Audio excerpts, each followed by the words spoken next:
sait de ça, mais ils travaillent sur l'espace et l'être humain ensemble.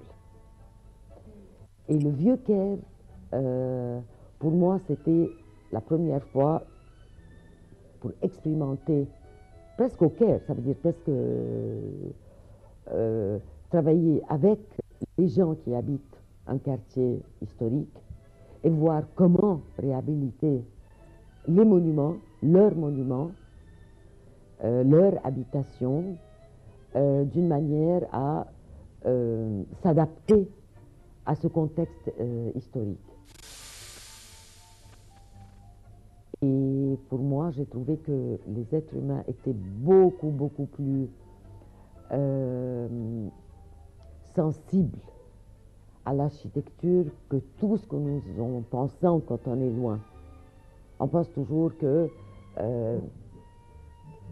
c'est les gens qui détruisent, par exemple. Il y a ce discours qui existe. C'est pas vrai. Les gens s'adaptent à la propreté, s'adaptent même à la saleté, je veux dire. Ça veut dire, il suffit que les yeux s'adaptent ou s'habituent plutôt à la propreté, à un certain niveau de beauté. La beauté n'est pas n'est pas quoi, n'est pas la beauté est quelque chose de très important. Et la beauté peut être la simplicité, ce qui donne de la paix intérieure à l'être humain. L'espace aide à tout ça. Et on ne fait plus attention à tout ça.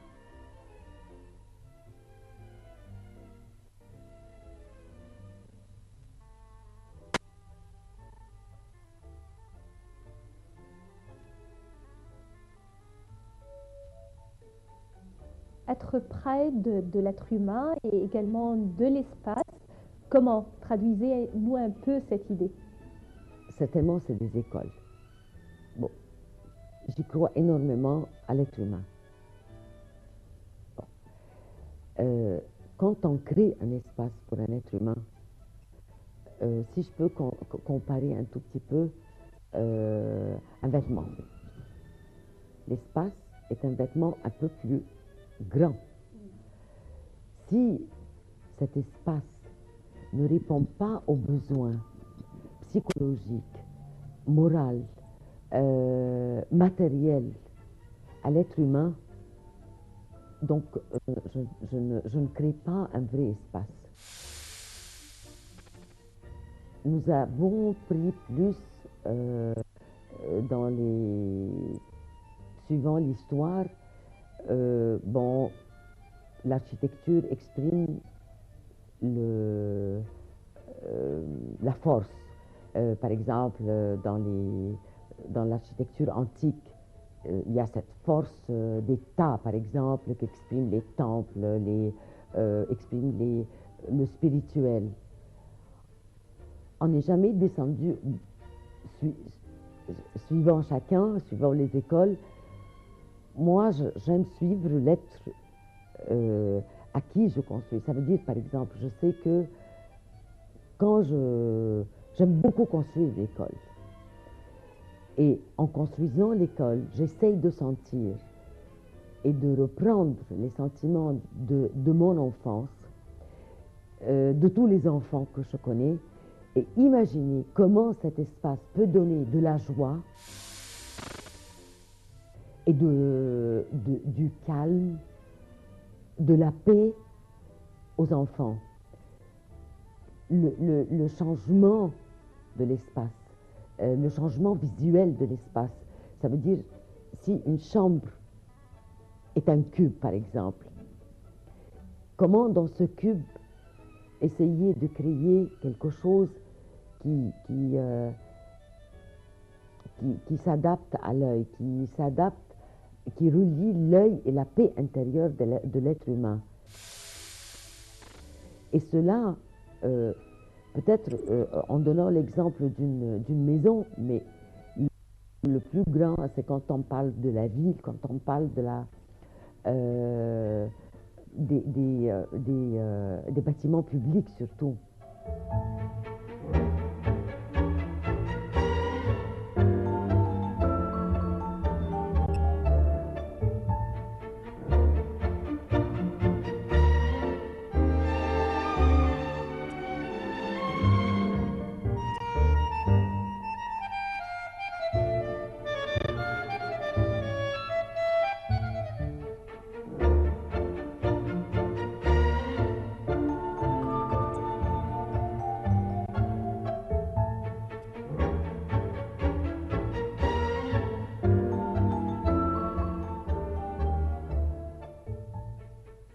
Alors, sur une échelle plus étroite, si on parle du choix dans votre maison, vous n'avez pas vraiment le goût traditionnel. Vous avez choisi des objets, des couleurs et un style pas très répandu. Parlez-nous un peu de ce choix. Je sais qu'au moment, certainement, il y a toujours un côté aussi, qu'est-ce qu'on peut dépenser, quelles sont nos capacités financières, justement. Pour moi, le ciel est très important à la maison. Très important. Ça veut dire je veux sentir, bon, peut-être c'est un peu exagéré, je dis tout le monde, je sais que mes amis se moquent des fois de moi, ils me disent, Monette, t'as pas un mur sans fenêtre.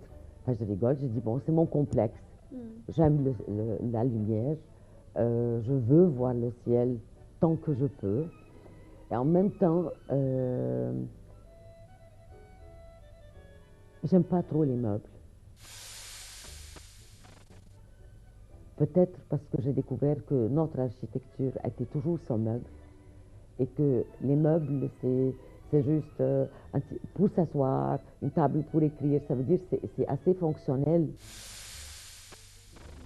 Enfin, j'ai essayé toujours de faire ça en donnant un tout petit peu de l'ancien que j'aime.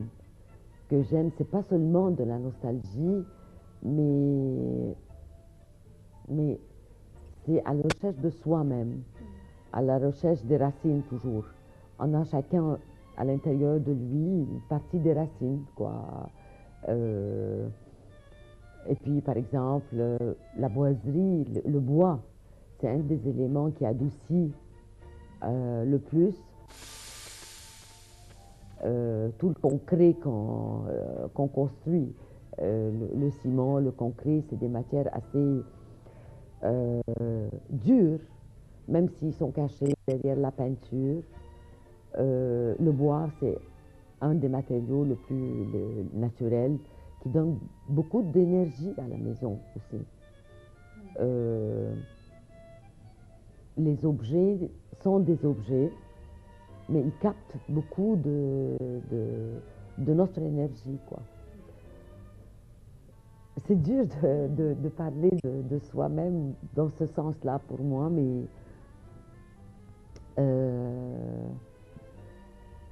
je sais que j'adore les livres, ça fait partie de ma vie, mais en même temps,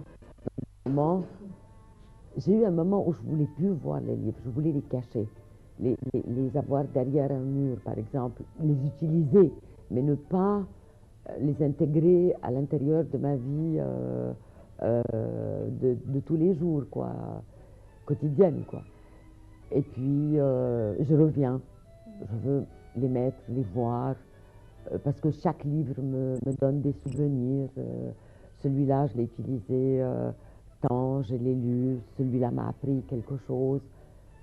Et ça dépend des moments de notre âge, de notre vie, de notre perception de la vie aussi.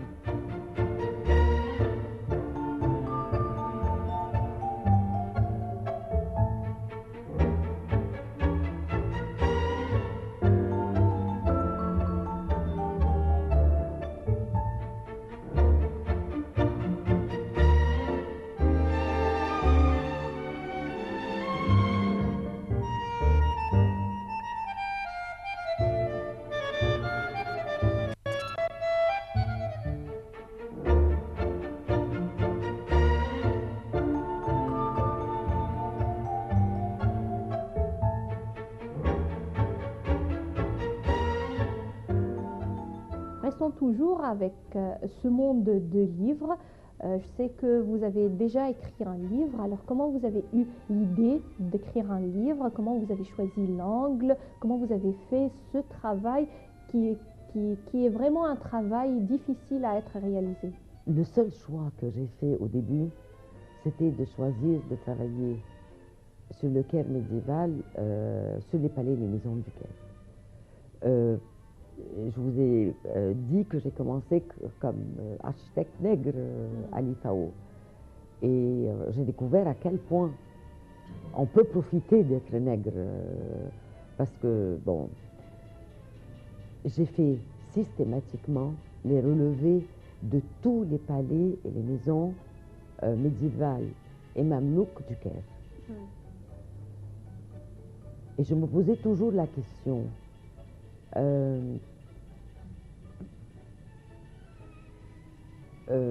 est-ce que dans des moments j'avais marre, je me disais, est-ce que vraiment il y a quelqu'un qui a besoin de ça un jour? Et puis, moi-même, j'ai vu à quel point tout ce travail m'a formé. M'a formé les yeux, m'a formé la vision de voir, m'a formé comme architecte. Et c'était à l'intérieur d'un groupe de grands savants comme André Raymond, Jean-Claude Garcin, des gens des professeurs d'histoire médiévale et ottoman, et avec Bernard Maury aussi. Donc on était deux, moi et Bernard, ici tout le temps au Caire, à l'IFAO tout le temps, pour faire ce travail systématique de relevé et d'édition certainement. Et à fur et à mesure que m'avançais, j'ai travaillé sur les documents de Waqf, par exemple. Et ça m'a permis une vision, pour moi, extraordinaire sur l'histoire égyptienne. Nous, on a la chance d'avoir des manuscrits extraordinaires qui datent des moments de la création des monuments. Ça veut dire tous les émirs, tous les sultans, ils ont écrit des documents qui nous décrivent la vie au moment de ces constructions. Et ces documents-là, c'est des documents de base de l'histoire. L'architecte Mona Zakariya, on s'arrête là, mais on va continuer à découvrir les différentes facettes de votre vie à travers la nouvelle édition de Femmes d'Égypte. Merci beaucoup, c'est moi qui dois vous remercier.